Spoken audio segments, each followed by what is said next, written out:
श्री शिवाय नमस्तुभ्यम। आप सभी को श्रवण मास के 15वें दिन की ढेरों शुभकामनाएं।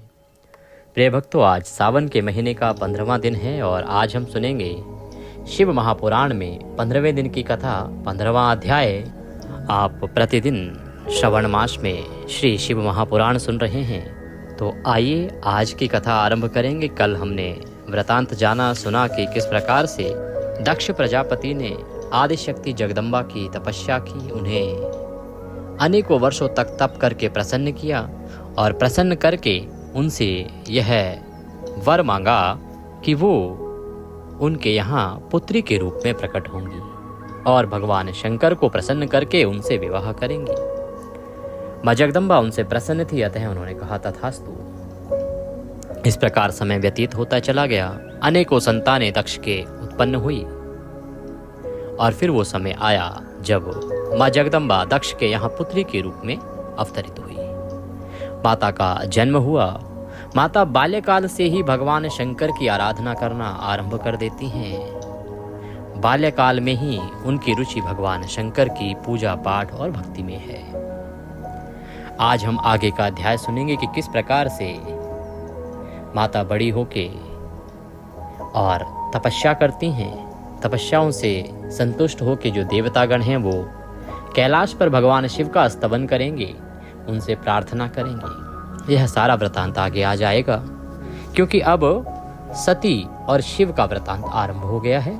ये कथाएं बड़ी महत्वपूर्ण हैं। इनको सुनने मात्र से ही मनुष्य के पाप नष्ट हो जाते हैं। इसीलिए आपको अब कोई भी अध्याय छोड़ना नहीं है, मिस नहीं करना है। अगर चैनल पर नए हैं तो चैनल को अभी सब्सक्राइब कर लीजिए और बेल आइकन को, जब आप सब्सक्राइब का बटन दबाएंगे तो वहाँ एक घंटी का निशान बना हुआ आएगा, उसको अवश्य दबाइएगा। इससे लाभ ये होगा कि हमारे सारे वीडियो आपको मिलते जाएंगे, अन्यथा आपको वीडियो मिलेंगे नहीं सब्सक्राइब करने से। सब्सक्राइब करो और साथ में बेल के निशान को, घंटी के निशान को दबाओ, बेल आइकन को दबाओ, तब आपको हमारे सारे वीडियो मिलेंगे। और प्रतिदिन सुनिए शिव महापुराण। आने वाले जो दिन बचे हैं 15, बहुत ही महत्वपूर्ण 15 दिन बचे हैं उत्तर भारत के लिए। और दक्षिण भारत की बात करें तो दक्षिण भारत में तो अभी श्रावण का महीना आरंभ होने जा रहा है, क्योंकि दक्षिण भारत में गुजरात और उससे ऊपर के जो हिस्से हैं भारत के, वहां पर सावन शुक्ल पक्ष से आरंभ होता है। अब अमावस्या हुई है, अमावस्या कल से वहां श्रावण आरंभ हो जाएगा।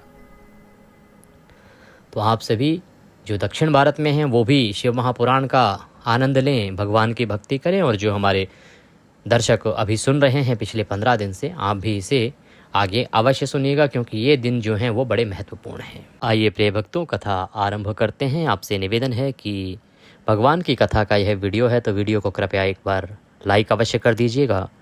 प्रभु की कृपा प्राप्त करने के लिए कमेंट बॉक्स में अवश्य लिखिएगा जय शिव शंकर या ओम नमः शिवाय। भगवान शंकर आपकी मनोकामनाएं पूर्ण करेंगे। आइए सर्वप्रथम गुरुदेव के चरणों की वंदना करते हैं और आज का यह अध्याय आरंभ करते हैं। गुरुर्ब्रह्मा गुरुर्विष्णु गुरुर्देव महेश्वरः, गुरुर्साक्षात् परब्रह्म तस्मै श्री गुरुवे नमः। बोलिए गुरुदेव महाराज की जय। माँ सरस्वती के चरणों की वंदना करते हैं। या देवी सर्वभूतेषु मां सरस्वती रूपेण संस्थिता, नमस्तस्यै नमस्तस्यै नमस्तस्यै नमो नमः। बोलिए सरस्वती महारानी की जय। बोलिए प्रथम पूज्य गणेश जी महाराज की जय। बोलिए गौरी शंकर भगवान की जय। बोलिए श्री शिव महापुराण की जय।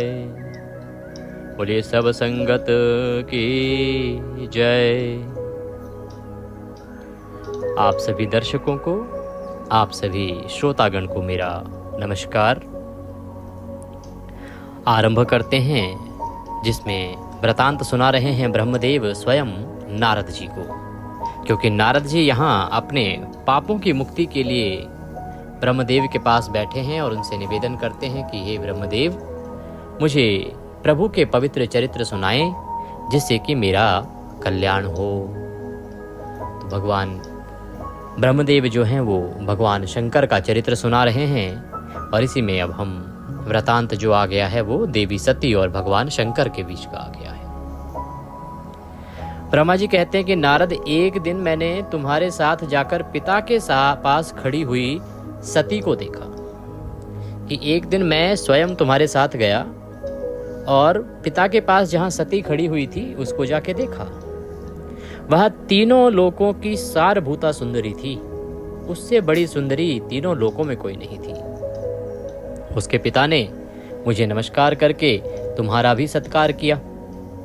यह देख लोक लीला का अनुसरण करने वाली सती ने भक्ति और प्रसन्नता के साथ मुझको और तुमको भी प्रणाम किया। नारद तदंतर सती की ओर देखते हुए हम और तुम दक्ष के दिए हुए शुभ आसन पर बैठ गए। तत्पश्चात मैंने उस विनयशीला बालिका से कहा, सती, जो केवल तुम्हें ही चाहते हैं और तुम्हारे मन में भी एकमात्र जिनकी ही कामना है, उन्हीं सर्वज्ञ जगदीश्वर महादेव जी को तुम पति रूप में प्राप्त करो। शुभे, जो तुम्हारे सिवा दूसरी किसी स्त्री को पत्नी रूप में ना तो ग्रहण कर सकते हैं और ना ही करते हैं और ना ही भविष्य में ही ग्रहण करेंगे, वे ही भगवान शिव तुम्हारे पति हों। वे तुम्हारे ही योग्य हैं, दूसरे किसी के नहीं। नारद, सती से ऐसा कहकर मैं दक्ष के घर में देर तक ठहरा रहा। फिर उनसे विदा ले मैं और तुम दोनों अपने अपने स्थान को चले आए। मेरी बात को सुनकर दक्ष को बड़ी प्रसन्नता हुई। उनकी सारी मानसिक चिंता दूर हो गई और उन्होंने अपनी पुत्री को परमेश्वरी समझकर गोद में उठा लिया। इस प्रकार कुमारोचित सुंदर लीला विहारों से सुशोभित होती हुई भक्त वत्सला सती, जो स्वेच्छा से मानव रूप धारण करके प्रकट हुई थी, कौमार अवस्था पर पार कर गई और बाल्यावस्था बिताकर किंचित युवा अवस्था को प्राप्त हुई।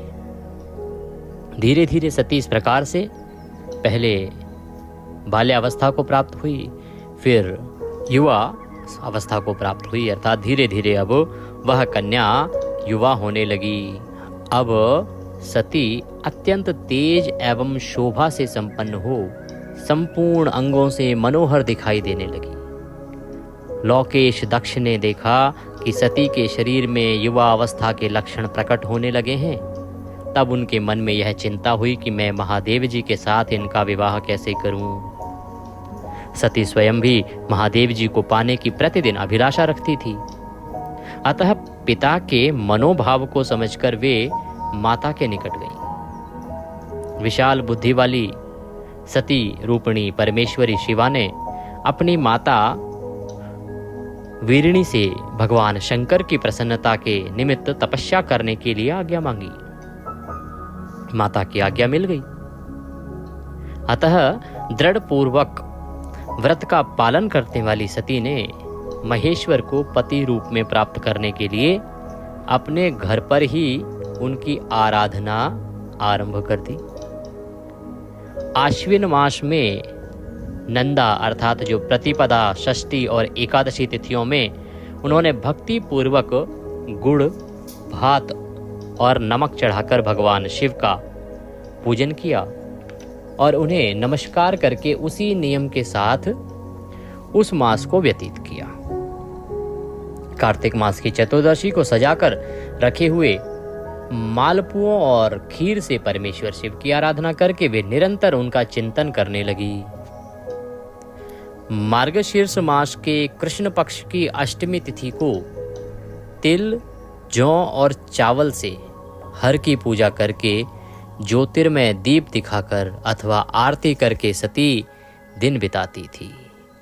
पौष मास के शुक्ल पक्ष की सप्तमी को रात भर जागरण करके प्रातः काल खिचड़ी का नैवेद्य लगा वे शिव की पूजा करती थी और माघ की पूर्णिमा को रात में जागरण करके सवेरे नदी में नहाती और गीले वस्त्र से ही तट पर बैठकर भगवान शंकर की पूजा करती थी।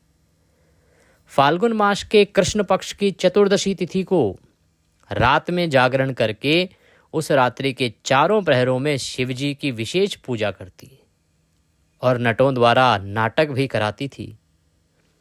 चैत्र मास के शुक्ल पक्ष की चतुर्दशी को वे दिन रात शिव का स्मरण करती हुई समय बिताती और ढाक के फूलों तथा दवनों से भगवान शिव की पूजा करती थी।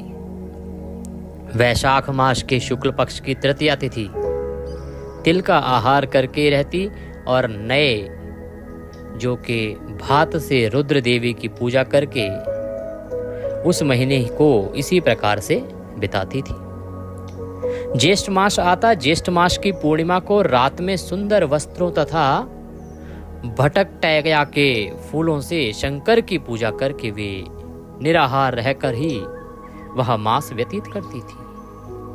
आषाढ़ मास के शुक्ल पक्ष की चतुर्दशी को काले वस्त्र और भटकटया के फूलों से वे रुद्रदेव का पूजन करती थी। श्रावण मास के शुक्ल पक्ष की अष्टमी एवं चतुर्दशी को वे यज्ञोपवीतों वस्त्रों तथा कुश की पवित्री से शिव की पूजा किया करती थी। भाद्रपद मास के कृष्ण पक्ष की त्रयोदशी तिथि को नाना प्रकार के फूलों और फलों से शिव का पूजन करने के स्थिति चतुर्दशी तिथि को केवल जल का आहार किया करती थी।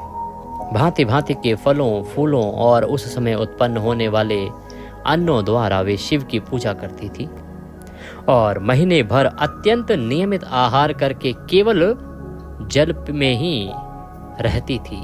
अब जल में ही उन्होंने वास करना शुरू कर दिया था। सभी महीनों में सारे दिन सती शिव की आराधना में ही संलग्न रहती थी। अपनी इच्छा से मानव रूप धारण करने वाली वे देवी दृढ़ता पूर्वक उत्तम व्रत का पालन करती थी। इस प्रकार नंदा व्रत को पूर्ण रूप से समाप्त करके भगवान शिव में अनन्य भाव रखने वाली सती एकाग्र चित्त हो बड़े प्रेम से भगवान शिव का ध्यान करने लगी तथा उस ध्यान में ही निश्चल भाव से स्थित हो गई। मुने इसी समय सब देवता और ऋषि भगवान विष्णु और मुझको आगे करके सती की तपस्या देखने के लिए गए। वहां आकर देवताओं ने देखा कि सती मूर्तिमती दूसरी सिद्धि के समान जान पड़ती है। वे भगवान शिव के ध्यान में निमग्न हो उस समय सिद्ध अवस्था को पहुंच गई थी और समस्त देवताओं ने बड़ी प्रसन्नता के साथ वहां दोनों हाथ जोड़कर सती को नमस्कार किया।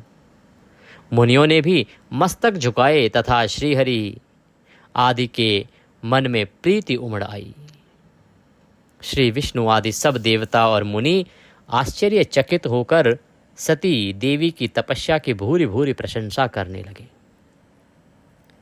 फिर देवी को प्रणाम करके वे देवता और मुनि तुरंत ही गिरिश्रेष्ठ कैलाश को गए। देवताओं को जब पता चला कि माँ तपस्या कर रही हैं, तो देवी सती की तपस्या देखने के लिए सभी देवतागण ऋषिगण ब्रह्मदेव और भगवान विष्णु पधारे। सबने माता को ध्यान मग्न देखा। वह एक सिद्ध योगिनी जैसी अवस्था को प्राप्त हो गई थी। उनको देख के सबको बड़ा हर्ष हुआ और इस प्रकार तपस्या में लीन देख के उन्होंने निर्णय किया कि अब भगवान शंकर के पास चलना चाहिए।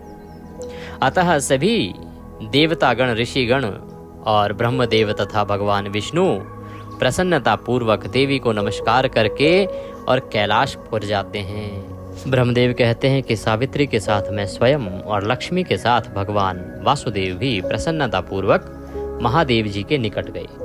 वहां जाकर भगवान शिव को देखते ही बड़े वेग से प्रणाम करके सब देवताओं ने दोनों हाथ जोड़ विनीत भाव से नाना प्रकार के स्तोत्रों द्वारा उनकी स्तुति की और स्तुति करके कहा, प्रभु आपकी सत्व रज और तम नामक जो 3 शक्तियां हैं, उनके राग आदि वेग असह हैं। वेद त्रयी अथवा लोक त्रयी आपका स्वरूप है। आप शरणागतों के पालक हैं तथा आपकी शक्ति बहुत बड़ी है, उसकी कहीं कोई सीमा नहीं है। आपको नमस्कार है।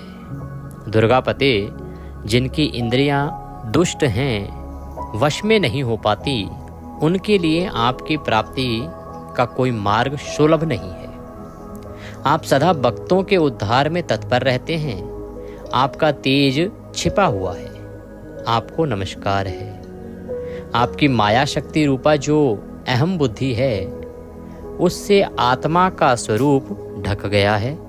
अतएव यह मूढ़ बुद्धि जीव अपने स्वरूप को नहीं जान पाता। आपकी महिमा का पार पाना अत्यंत कठिन ही नहीं, सर्वथा असंभव है। हम आप महाप्रभु को मस्तक झुकाते हैं। ब्रह्मा जी कहते हैं, नारद, इस प्रकार महादेव जी की स्तुति करके श्री विष्णु आदि सब देवता उत्तम भक्ति से मस्तक झुकाए प्रभु शिव जी के आगे चुपचाप खड़े हो गए। ब्रह्मदेव कहते हैं कि विष्णु आदि देवताओं द्वारा की हुई उस स्तुति को सुनकर सबकी उत्पत्ति के हेतुभूत भगवान शंकर बड़े प्रसन्न हुए और जोर जोर से हंसने लगे। मुझ ब्रह्मा और विष्णु को अपनी अपनी पत्नी के साथ आया हुआ देख महादेव जी ने हम लोगों से यथोचित वार्तालाप किया और रुद्र बोले, हे हरे, हे विधे तथा हे देवताओं और महर्षियों, आज निर्भय होकर यहाँ अपने आने का ठीक ठीक कारण बताओ कि क्या कारण है। आज आप सब लोग एकत्र होकर यहाँ इतने निर्भीक स्वर में आए हैं। तुम लोग किस लिए यहाँ आए हो और कौन सा कार्य आ पड़ा है, वह सब मैं सुनना चाहता हूँ, क्योंकि तुम्हारे द्वारा की गई स्तुति से मेरा मन बहुत प्रसन्न है। नारद महादेव जी के इस प्रकार पूछने पर भगवान विष्णु की आज्ञा से मैंने वार्तालाप आरंभ किया। मुझे ब्रह्मा ने कहा, देव देव महादेव, हे करुणा सागर प्रभु, हम दोनों इन देवताओं और ऋषियों के साथ जिस उद्देश्य से यहाँ आए हैं उसे सुनिए। हे वृषध्वज, विशेषतः आपके लिए ही हमारा यहाँ आगमन हुआ है। क्यों? क्योंकि हम तीनों सहार्थी हैं। षष्ठी चक्र के संचालन रूप प्रयोजन की सिद्धि के लिए एक दूसरे के सहायक हैं। सहार्थी को सदा परस्पर यथा योग्य सहयोग करना चाहिए, अन्यथा यह जगत टिक नहीं सकता। ब्रह्मदेव कहते हैं कि हे महादेव, हम आप और विष्णु तीनों सहार्थी हैं। सहार्थी का अभिप्राय होता है एक दूसरे की सहायता करने वाला, जो जिसे कहते हैं ना टीम वर्क। एक काम दे दिया गया, 3 लोग उसको करने वाले हैं, तो वो सहार्थी कहलाते हैं। तो कहते हैं कि महादेव, हम तो सहार्थी हैं और अगर हम एक दूसरे का सहयोग नहीं करेंगे तो ये सृष्टि तो चल ही नहीं पाएगी। अब क्योंकि दायित्व भी बहुत बड़ा है, ये जो सृष्टि है ये टिक नहीं पाएगी अगर यथा योग्य सहयोग नहीं हुआ तो। हे महादेव, कुछ ऐसे असुर उत्पन्न होने वाले हैं जो मेरे हाथ से मारे जाएंगे, कुछ भगवान विष्णु के और कुछ आपके हाथों से नष्ट होंगे। महाप्रभु, कुछ असुर ऐसे होंगे जो आपके वीर्य से उत्पन्न हुए पुत्र के हाथ ही मारे जा सकते हैं। प्रभु, कभी कोई विरले ही असुर ऐसे होंगे जो माया के हाथों द्वारा वध को प्राप्त होंगे। आप भगवान शंकर की कृपा से ही देवताओं को सदा उत्तम सुख प्राप्त होगा। घोर असुरों का विनाश करके आप जगत को सदा स्वास्थ्य एवं अभय प्रदान करेंगे, अथवा यह भी संभव है कि आपके हाथों से कोई भी असुर न मारा जाए, क्योंकि आप सदा योग युक्त रहते हुए राग द्वेष से रहित हैं तथा एकमात्र दया करने में ही लगे रहते हैं। ईश, यदि वे असुर भी आराधित हों, आपकी दया से अनुग्रहित होते रहें, तो सृष्टि और पालन का कार्य कैसे चल सकता है। अतः हे वृषभध्वज, आपको प्रतिदिन सृष्टि आदि के उपयुक्त कार्य करने के लिए उद्यत रहना चाहिए। यदि सृष्टि पालन और संहार रूप कर्म ना करने हों, तब तो हमने माया से जो भिन्न भिन्न शरीर धारण किए हैं उनकी कोई उपयोगिता अथवा औचित्य ही नहीं है। वास्तव में हम तीनों एक ही हैं और कार्य के भेद से भिन्न भिन्न देह धारण करके स्थित हैं। यदि कार्य भेद ना हो तब हम तो हमारे रूप भेद का कोई प्रयोजन ही नहीं रह जाएगा। महादेव को समझाते हुए ब्रह्मदेव कह रहे हैं कि प्रभु, अब आप तो सदा तप में लीन रहते हैं और तप में लीन रहने के कारण आपकी किसी के साथ ना तो कोई शत्रुता है। आप तो सब पे दया करते हैं, दयालु हैं। असुर भी अगर आपकी तपस्या करेंगे और आपने उनको अच्छे खासे वरदान दे दिए तो प्रभु ये सृष्टि का संतुलन बिगड़ जाएगा। हे भोलेनाथ, ये सृष्टि चलेगी कैसे? और अगर हम तीनों अपने दायित्वों का ही निर्वहन ना करें तो फिर ये तीनों जो हमने रूप धारण किए हैं इनका क्या औचित्य रह जाएगा? वास्तव में तो हम तीनों एक ही हैं, बस हमारे काम अलग अलग हैं, तो हमने 3 अलग अलग रूप धारण कर लिए हैं, 3 अलग अलग देह धारण कर लिए हैं। हे देव, एक ही परमात्मा महेश्वर 3 स्वरूपों में अभिव्यक्त हुए हैं। इस रूप भेद में उनकी अपनी माया ही कारण है। वास्तव में प्रभु स्वतंत्र हैं, वे लीला के उद्देश्य से ही ये सृष्टि आदि कार्य करते हैं। भगवान श्री हरि उनके बाएं अंग से प्रकट हुए हैं, मैं ब्रह्मा के दाएं अंग से प्रकट हुआ हूँ और आप रुद्रदेव उन सदाशिव के हृदय से आविर्भूत हुए हैं। अतः आप ही शिव के पूर्ण रूप हैं। प्रभु, इस प्रकार अभिन्न रूप होते हुए भी हम 3 रूपों में प्रकट हुए हैं। सनातन देव, हम तीनों उन्हीं भगवान सदाशिव और शिवा के पुत्र हैं। इस यथार्थ तत्व का आप हृदय से अनुभव कीजिए। प्रभु, मैं और श्री विष्णु आपके आदेश से प्रसन्नता पूर्वक लोक की सृष्टि और पालन के कार्य कर रहे हैं तथा कार्य कारणवश सपत्नीक भी हो गए हैं। और जो हमारे कारण थे, जो कार्य हमें करने थे, उनके लिए बहुत सारे कार्यों के लिए पत्नी की आवश्यकता थी, तो अब हम सपत्नीक भी हो गए हैं, हमारा विवाह भी हो गया है। अतः आप भी विश्व हित के लिए तथा देवताओं को सुख पहुंचाने के लिए एक परम सुंदरी रमणी को अपनी पत्नी बनाने के लिए ग्रहण करें। महेश्वर, एक बात और है, उसे सुनिए। मुझे पहले के वृतांत का स्मरण हो आया है। पूर्व काल में आपने ही शिव रूप से जो बात हमारे सामने कही थी, वही इस समय सुना रहा हूँ। आपने कहा था, ब्राह्मण, मेरा ऐसा ही उत्तम रूप तुम्हारे अंग विशेष ललाट से प्रकट होगा जिसकी लोक में रुद्र नाम से प्रसिद्धि होगी। तुम ब्रह्मा सृष्टिकर्ता हो गए, हरि जगत का पालन करने वाले हुए और मैं सगुण रुद्र रूप लेकर संहार करने वाला होऊंगा। एक स्त्री के साथ विवाह करके लोक के उत्तम कार्यों की सिद्धि करूंगा।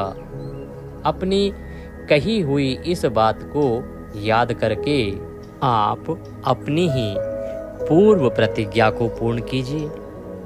स्वामिन, आपका यह आदेश है कि मैं सृष्टि करूं, श्रीहरि पालन करें और आप स्वयं संहार करें, और संहार हेतु बनकर ही आप प्रकट हुए हैं। सो आप साक्षात शिव ही संहारकर्ता के रूप में प्रकट हुए हैं। आपके बिना हम दोनों अपना अपना कार्य करने में समर्थ नहीं हैं। अतः आप एक ऐसी कामनी को स्वीकार करें जो लोक हित के कार्य में तत्पर रहे। शंभो, जैसे लक्ष्मी भगवान विष्णु की और सावित्री मेरी सहधर्मिणी हैं, उसी प्रकार आप इस समय अपनी जीवन सहचरी प्राण वल्लभा को ग्रहण करें। मेरी यह बात सुनकर लोकेश्वर महादेव जी के मुख पर मुस्कुराहट दौड़ गई। वे श्रीहरि के सामने मुझसे इस प्रकार बोले। ईश्वर ने कहा, ब्राह्मण, हरे, तुम दोनों मुझे सदा ही अत्यंत प्रिय हो। तुम दोनों को देखकर मुझे बड़ा आनंद मिलता है। तुम लोग समस्त देवताओं में श्रेष्ठ तथा त्रिलोकी के स्वामी हो।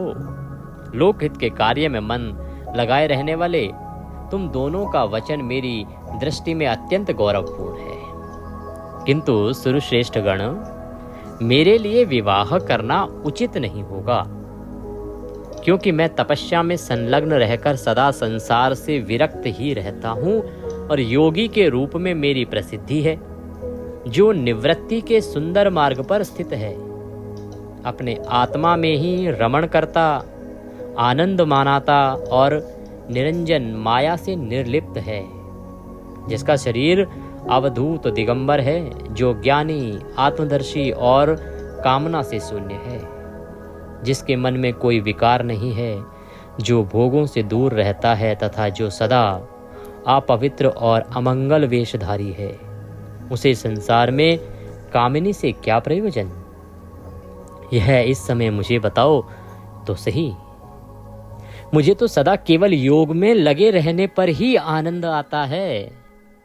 ज्ञानहीन पुरुष ही योग को छोड़कर भोग को अधिक महत्व देता है।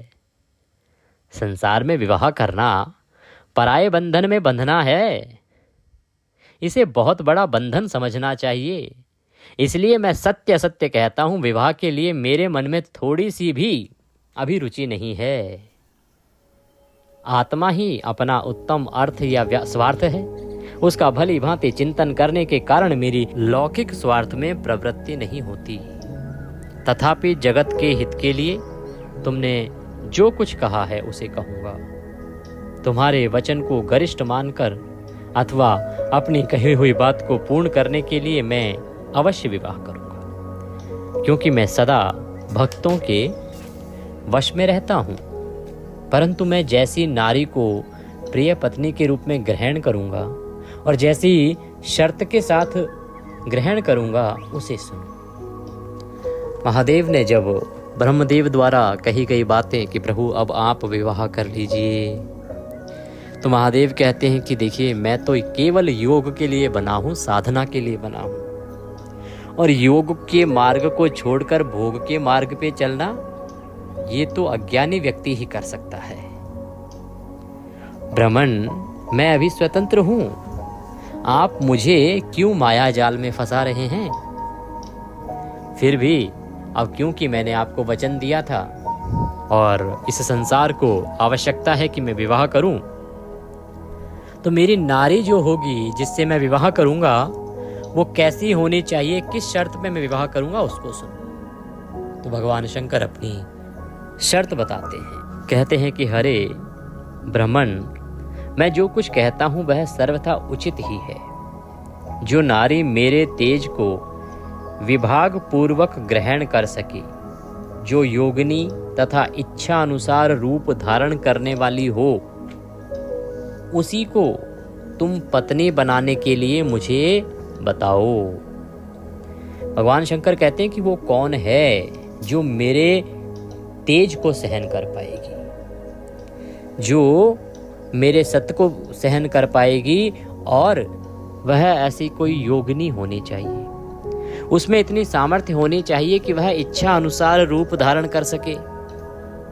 अगर ऐसी कोई है तो मुझे बताओ, मैं उसी को पत्नी बनाऊंगा। जब मैं योग में तत्पर रहूं तब उसे भी योगिनी बनकर रहना होगा, और जब मैं कामासक्त हो जाऊं तब उसे भी कामनी के रूप में ही मेरे पास रहना होगा। वेद वेदता विद्वान जिन्हें अविनाशी बतलाते हैं, उन ज्योति स्वरूप सनातन शिव का मैं सदा चिंतन करता हूं और करता रहूंगा। ब्राह्मण, उन सदाशिव के चिंतन में जब मैं न लगा हूं तभी उस भामिनी के साथ मैं समागम कर सकता हूं। जो मेरे शिव चिंतन में विघ्न डालने वाली होगी वह जीवित नहीं रह सकती। उसे अपने जीवन से हाथ धोना पड़ेगा।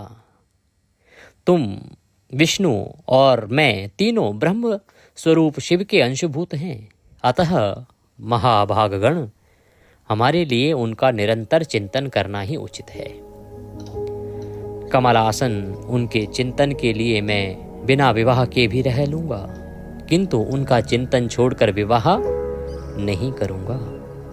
अतः तुम मुझे ऐसी पत्नी प्रदान करो जो सदा मेरे कर्म के अनुकूल चल सके। ब्राह्मण, उसमें भी मेरी एक और शर्त है, उसे तुम सुनो। यदि उस स्त्री का मुझ पर और मेरे वचन पर अविश्वास होगा तो मैं उसे त्याग दूंगा। भगवान शंकर ने इस प्रकार से शर्त रखी। वो कहते हैं कि देखो, मैं विवाह करके अपने योग को छोड़ दूं वो संभव नहीं है। मेरा ये जो जीवन है ये शिवा रूप का सदा भजन करने के लिए ही है। तो एक ऐसी स्त्री होनी चाहिए कि जब मैं भगवान के भजन में आसक्त हूं तो वो भी योगिनी बन के भगवान का ही भजन करे। ऐसा नहीं कि मैं भजन में आसक्त हूं और वो काम आसक्त हो जाए और मेरे भजन में विघ्न डाले। अगर वो इस प्रकार से रह सकती है कि जब मैं भजन में आसक्त हूं तो वो भी भजन में योगिनी बन के आसक्त हो, जब मैं काम आसक्त हूं तो वो भी काम आतुर हो, वो इस प्रकार से एडजस्ट करने वाली होनी चाहिए। और ऐसा ना हो कि उसे मेरे भजन से परेशानी हो, ऐसा ना हो कि वो बीच में विघ्न डाले। अगर उसने विघ्न डाला तो वह जीवित नहीं बच पाएगी, क्योंकि मेरा क्रोध फिर किसी को छोड़ेगा नहीं। इसीलिए मुझे ऐसी नारी चाहिए जो इस नियम का पालन कर सके। और हाँ, एक और बात ब्रह्मदेव, एक और बात सुनो, मुझे ऐसी स्त्री चाहिए जिसका मुझ पर और मेरा उस पर, उसके वचन पर कभी अविश्वास नहीं होगा। अगर कभी अविश्वास हुआ तो मैं उसे त्याग दूंगा। ये मेरी शर्तें हैं। ऐसी कोई स्त्री बताओ। उनकी यह बात सुनकर मैंने और श्रीहरि ने मंद मंद मुस्कान के साथ मन ही मन प्रसन्नता का अनुभव किया। फिर मैं विनम्र होकर बोला, नाथ, हे महेश्वर, प्रभु, आपने जैसी नारी की खोज आरंभ की है और जैसे नारी का चरित्र बताया है, वैसी ही स्त्री के विषय में मैं आपको प्रसन्नता पूर्वक कह रहा हूं। साक्षात सदा शिव की धर्मपत्नी जो उमा हैं, वे ही जगत का कार्य सिद्ध करने के लिए भिन्न भिन्न रूप में प्रकट हुई हैं। प्रभु सरस्वती और लक्ष्मी, ये दो रूप धारण करके वो पहले ही यहाँ आ चुकी हैं। इनमें लक्ष्मी तो श्री विष्णु की प्राण वल्लभा हो गई और सरस्वती मेरी। अब हमारे लिए वे तीसरा रूप धारण करके प्रकट हुई हैं। प्रभु, लोकहित का कार्य करने की इच्छा वाली देवी शिवा दक्ष पुत्री के रूप में अवतीर्ण हुई हैं। उनका नाम है सती। महादेव, वो स्वयं जगदम्बा हैं, जो स्वयं परमेश्वर की पत्नी उमा का रूप है। देवी उमा ही सती के रूप में दक्ष के यहाँ प्रकट हुई हैं, क्योंकि दक्ष ने अनेकों वर्षों तक देवी की आराधना की और उनको प्रसन्न किया। जब देवी प्रसन्न हुई तो दक्ष ने उन्हें अपनी पुत्री के रूप में जन्म लेने का वचन लिया। उन्होंने वरदान में मांगा कि मैं आपको अपनी पुत्री के रूप में मांगता हूँ। तब जगदम्बा उमा ने दक्ष को यह वरदान दिया और वह उस वरदान को पूरा करने के लिए अब दक्ष के यहाँ सती के रूप में जन्म ले चुकी हैं। भगवान, लोकहित का कार्य करने वाली देवी शिवा दक्ष की पुत्री के रूप में अवतीर्ण हुई है। उनका नाम मैंने आपको सती बताया। सती ही ऐसी भार्या हो सकती हैं जो सदा आपके लिए हितकारिणी हो, जो सदा आपके हित के लिए ही हो। देवेश, महातेजस्विनी सती आपके लिए, आपको पति रूप में प्राप्त करने के लिए दृढ़ता पूर्वक कठोर व्रत का पालन करती हुई तपस्या कर रही है। वो आपके लिए तपस्या में लीन हैं। महेश्वर, आप उन्हें वर देने के लिए जाइए, कृपा कीजिए और बड़ी प्रसन्नता के साथ उन्हें उनकी तपस्या के अनुरूप वर देकर उनके साथ विवाह कीजिए। शंकर भगवान विष्णु की, मेरी तथा संपूर्ण देवताओं की यही इच्छा है। आप अपनी शुभ दृष्टि से हमारी इस इच्छा को पूर्ण कीजिए, जिससे हम आदर पूर्वक इस उत्सव को देख सकें। ऐसा होने से तीनों लोकों में सुख देने वाला परम मंगल होगा और सबकी सारी चिंता मिट जाएगी, इसमें तनिक भी संशय नहीं है। तदंतर मेरी बात समाप्त होने पर लीला विग्रह धारण करने वाले भक्त वत्सल महेश्वर से मधुसूदन वासुदेव ने इसी का समर्थन किया। भगवान विष्णु ने भी कहा कि हाँ प्रभु, यही सही है। तब भक्त वत्सल भगवान शिव ने हंसकर कहा, बहुत अच्छा, ऐसा ही होगा। उनके ऐसा कहने पर हम दोनों उनसे आज्ञा ले अपनी पत्नी तथा देवताओं और मुनियों के साथ अत्यंत प्रसन्न हो गए और अपने अभीष्ट स्थान को चले गए। इस प्रकार से भगवान शंकर को सभी देवताओं ने सती के साथ विवाह करने के लिए तैयार कर लिया, मना लिया। ब्रह्मा जी कहते हैं कि मुने, उधर सती ने आश्विन मास के शुक्ल पक्ष की अष्टमी तिथि को उपवास करके भक्ति भाव से सर्वेश्वर शिव का पूजन किया। इस प्रकार नंदाव्रत पूर्ण होने पर नवमी तिथि को दिन में ध्यानमग्न हुई सती को भगवान शिव ने प्रत्यक्ष दर्शन दिया। उनका श्री विग्रह सर्वांग सुंदर एवं गौर वर्ण था। उनके 5 मुख थे और प्रत्येक मुख में 3-3 नेत्र थे। भाल देश में चंद्रमा शोभा दे रहा था। उनका चित्त प्रसन्न था और कंठ में नील चिन्ह दृष्टिगोचर होता था। उनके 4 भुजाएं थी। उन्होंने हाथों में त्रिशूल, ब्रह्म कपाल, वर तथा अभय धारण कर रखा था। भस्म में अंगार से उनका सारा शरीर उद्भासित हो रहा था। गंगा जी उनके मस्तक की शोभा बढ़ा रही थी। उनके सभी अंग बड़े मनोहर थे। वे महान लावण्य के धाम जान पड़ते थे। उनके मुख करोड़ों चंद्रमाओं के समान प्रकाशमान एवं आह्लादजनक थे। उनकी अंग कांति करोड़ों कामदेवों को तिरस्कृत कर रही थी तथा उनकी आकृति स्त्रियों के लिए सर्वथा ही प्रिय थी। सती ने ऐसे सुंदर माधुर्य से युक्त प्रभु महादेव जी को प्रत्यक्ष देखकर उनके चरणों की वंदना की। उस समय उनका मुख लज्जा से झुका हुआ था। तपस्या के पुंज का फल प्रदान करने वाले महादेव जी उन्हीं के लिए कठोर व्रत धारण करने वाली सती को पत्नी बनाने के लिए प्राप्त करने की इच्छा रखते हुए भी उनसे इस प्रकार बोले। महादेव जी स्वयं सती को पत्नी के रूप में प्राप्त करना चाहते थे। उनकी ये इच्छा थी। फिर भी महादेव जी बोले, उत्तम व्रत का पालन करने वाली दक्ष नंदिनी, मैं तुम्हारे इस व्रत से बहुत प्रसन्न हूं। इसलिए कोई वर मांगो। तुम्हारे मन को जो अभिष्ट होगा वही वर मैं तुम्हें दूंगा।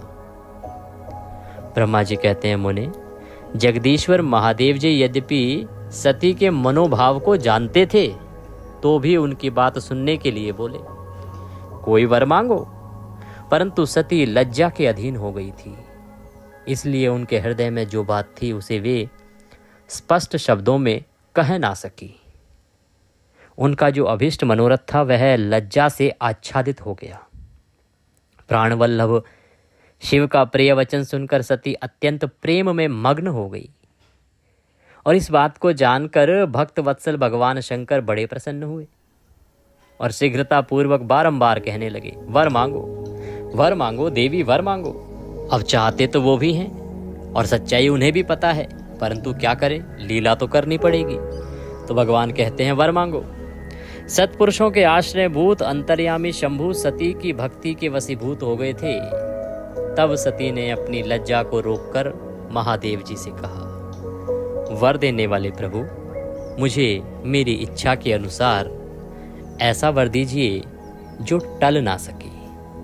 भक्तवत्सल भगवान शंकर ने देखा सती अपनी बात पूरी नहीं कह पा रही है।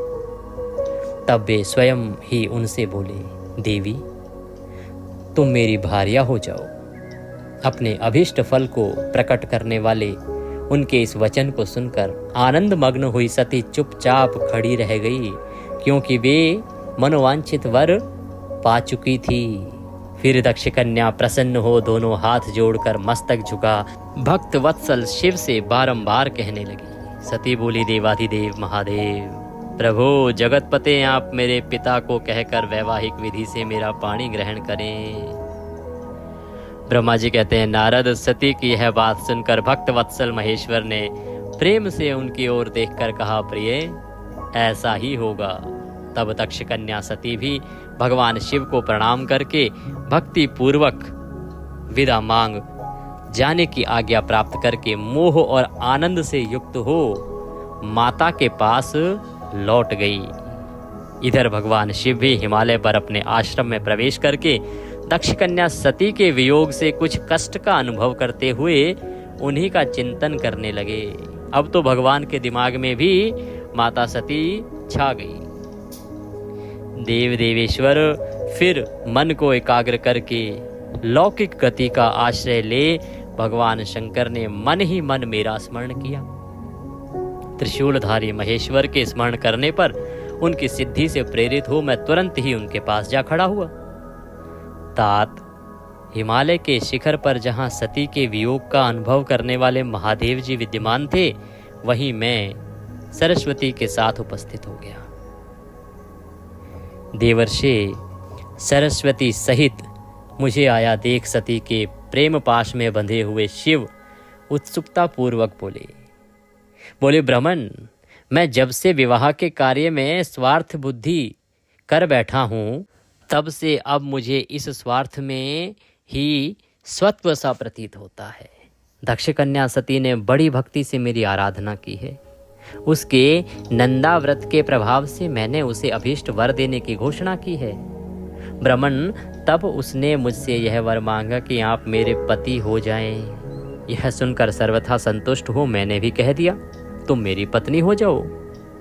तब दाक्षायणी सती मुझसे बोली, जगतपते, आप मेरे पिता को सूचित करके वैवाहिक विधि से मुझे ग्रहण करें।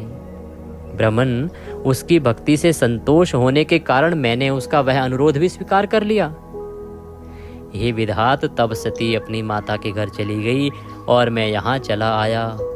इसलिए अब तुम मेरी आज्ञा से दक्ष के घर जाओ और ऐसा यत्न करो जिससे प्रजापति दक्ष शीघ्र ही मुझे अपनी कन्या का दान कर दें। उनके इस प्रकार आज्ञा देने पर मैं कृतकृत्य और प्रसन्न हो गया। जैसे ही भगवान शंकर ने, रुद्रदेव ने आज्ञा दी ब्रह्मदेव को, ब्रह्मदेव प्रसन्न हो गए और प्रसन्न होकर बोले, भगवान शंभु, आपने जो कुछ कहा है उस पर भली भांति विचार करके हम लोगों ने पहले ही उसे सुनिश्चित कर दिया है। हे वृषभध्वज, इसमें कोई मुख्यतः देवताओं का और मेरा भी स्वार्थ है। दक्ष स्वयं ही आपको अपनी पुत्री प्रदान करेंगे, किंतु आपकी आज्ञा से मैं भी उनके सामने आपका संदेश कह दूंगा। सर्वेश्वर महाप्रभु महादेव जी से ऐसा कहकर ब्रह्मदेव वहां से अत्यंत वेगशाली रथ के द्वारा दक्ष के घर जा पहुंचे। अब तो ब्रह्मदेव बस लग गए हैं कि जल्दी से विवाह हो जाए। जैसे होता है ना कई बार कि विवाह नहीं हो रहा, विवाह नहीं हो रहा, विवाह नहीं हो रहा। जहां एक बार रिश्ता होने को दिखता है, बस मीडिएटर लग जाता है, कभी इधर कभी उधर, कभी उधर कभी उधर। तो ब्रह्मदेव लग गए अब सिद्धि में कि बस जल्दी से ये मौका निकल ना जाए। नारद जी ने पूछा, वक्ताओं में श्रेष्ठ महाभाग विधात, बताइए, जब सती घर पर लौटकर आई तब दक्ष ने उनके लिए क्या किया? ब्रह्मा जी ने कहा, तपस्या करके मनोवांछित वर पाकर सती जब घर लौट आई तब वहां उन्होंने माता पिता को प्रणाम किया। सती ने अपनी सखी के द्वारा माता पिता को तपस्या संबंधी सब समाचार कहलवा दिया। अब क्योंकि कन्या है तो स्वयं तो कहेंगी नहीं, थोड़ा तो शर्म लज्जा जो हुआ करती है, तो अपनी सखी के द्वारा सब वृतांत देवी ने अपने माता पिता को कहलवा दिया।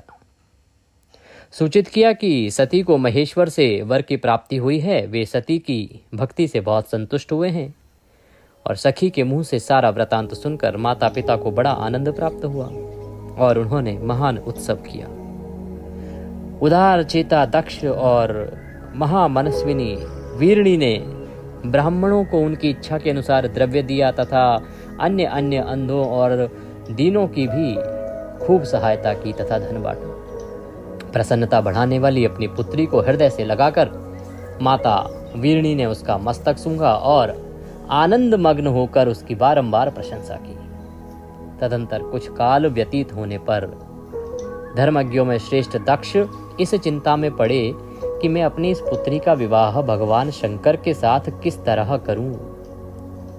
महादेव जी प्रसन्न होकर आए थे पर वे तो चले गए, अब मेरी पुत्री के लिए वे फिर कैसे यहाँ आएंगे? तो राजा दक्ष जो हैं अब चिंतित होने लगे कि समय तो काफी व्यतीत हो गया इस वृतांत को, पर वहां से कोई सूचना आई नहीं। अब वो विचार करते हैं कि यदि मान लो मैं किसी को भगवान शंकर के पास भेजूं भी मेरी पुत्री से विवाह का संदेशा देकर और अगर उन्होंने उस अनुरोध को अनसुना कर दिया या मेरी बात को काट दिया, नहीं माना और मेरी पुत्री को ग्रहण करने से मना कर दिया, तो मेरी याचना तो निष्फल हो जाएगी। इस प्रकार की चिंताओं में वह पड़ गए और चिंताओं में पड़े हुए प्रजापति दक्ष के सामने उसी समय सरस्वती के साथ ब्रह्मदेव उपस्थित हो गए। बोलिए शंकर भगवान की जय। प्रिय भक्तों, आज के इस अध्याय को हम यहीं पूर्ण करेंगे। कल हम सुनेंगे यहाँ से आगे का वृतांत कि किस प्रकार से जब ब्रह्मदेव पहुँचे हैं दक्ष के पास तो संदेश वो देते हैं, कैसे भगवान के विवाह का समय निर्धारित होता है, भगवान की बारात किस प्रकार से निकलती है, और आप इस वृतांत को सुन के आनंदित भी होंगे और प्रभु की कृपा से पुण्य की प्राप्ति भी करेंगे। आपका मंगल ही मंगल होगा। इसी के साथ आपको अवश्य सुननी चाहिए चतुर्मास महात्म्य, जो हम प्रतिदिन आपको सुना रहे हैं, और श्रवण मास महात्म्य। दोनों ही वीडियो आपके लिए हमारे चैनल पर प्रतिदिन अपलोड किए जाते हैं, उनको अवश्य सुनिएगा। आगे नाग पंचमी आ रही है, उसकी 3 पूजा विधियां हैं, तीनों हमने अपलोड की हैं, उनका लाभ लीजिएगा। भगवान सब पर कृपा करें। जय शिव।